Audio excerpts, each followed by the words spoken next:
আসসালামু আলাইকুম। 18 বাংলার সংবাদে সবাইকে স্বাগত জানাচ্ছি। আমি শারমিন সালাম।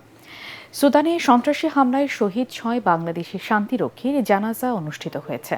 সকাল 9:30টার দিকে ঢাকা সেনানিবাসের কেন্দ্রীয় সেনা মসজিদ প্রাঙ্গণে 6 বীর সেনার নামাজে জানাজা অনুষ্ঠিত হয়। এতে স্বরাষ্ট্র উপদেষ্টা জাহাঙ্গীর আলম চৌধুরী, সেনাবাহিনী প্রধান জেনারেল ওয়াকারুজ্জামান, নৌবাহিনী প্রধান অ্যাডমিরাল এম নাজমুল হাসান ও বিমান বাহিনী প্রধান air chief marshal Hasan Mahmud Khan সহ সশস্ত্র বাহিনীর ঊর্ধ্বতন কর্মকর্তারা অংশ নেন।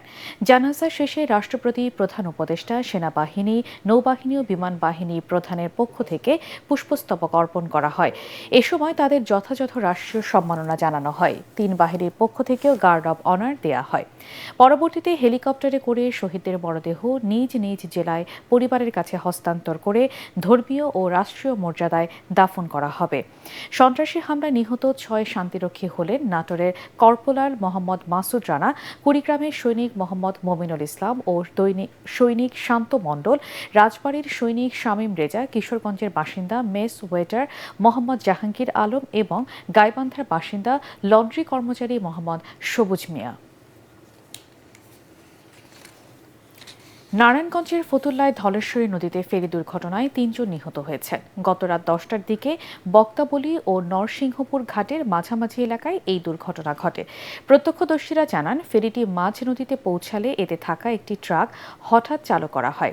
এতে নিয়ন্ত্রণ হারিয়ে ট্রাকটির সামনে থাকা 2টি ব্যাটারি চালিত অটোরিকশা, একটি মোটরসাইকেল ও একটি ভ্যান সহ রেলিং ভেঙে নদীতে পড়ে যায়। দুর্ঘটনায় মোটরসাইকেল আরোহী রফিক গুরুতর আহত হন। তাকে উদ্ধার করে হাসপাতালে নেওয়া হলে চিকিৎসাধীন অবস্থায় তার মৃত্যু হয়। এছাড়া রিকশা ভ্যান চালক স্বাধীন ও মাসুম নামে আরও 2 জন নিখোঁজ হন। পরে খবর পেয়ে নৌ পুলিশ ও ফায়ার সার্ভিস উদ্ধার অভিযান শুরু করলে নিখোঁজ 2 জনের মরদেহ উদ্ধার হয়। নৌ পুলিশ জানিয়েছে, এই ঘটনায় তদন্ত চলছে।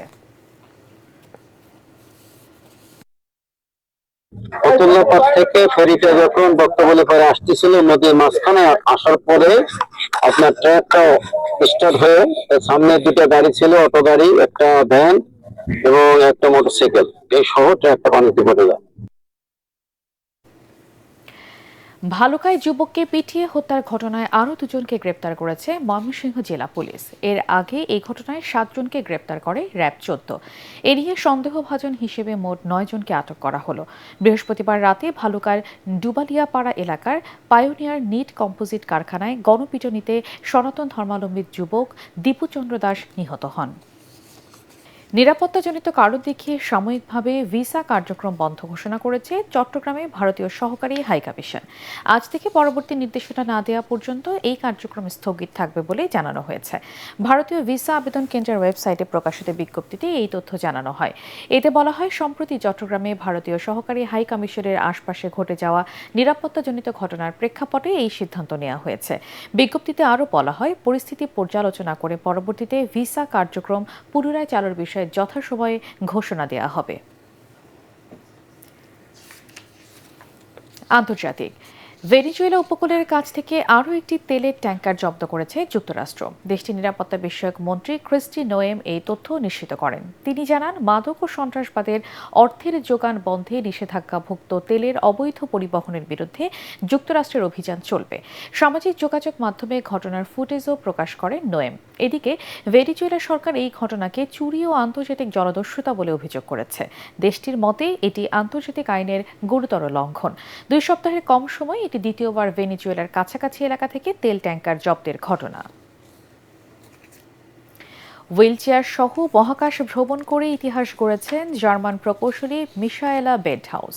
স্থানীয় সময় শনিবার যুক্তরাষ্ট্রের পশ্চিম টেক্সাস থেকে ব্লু অরিজিনের রকেটে আরও 5 যাত্রীর সঙ্গে তিনি মহাকাশে যান। প্রায় 10 মিনিটের এই সাব অরবিটাল ফ্লাইটে তিনি কয়েক মিনিট ওজনহীন অবস্থার অভিজ্ঞতা নেন। 7 বছর আগে দুর্ঘটনায় গুরুতর আহত হয়ে পা হারান বেন্টহাউস।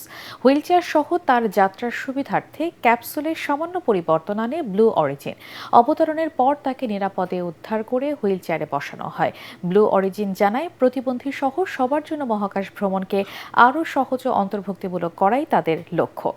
ভবিষ্যতে চাঁদ পর্যন্ত পর্যটন শিল্প প্রসারে কাজ করছে সংস্থাটি।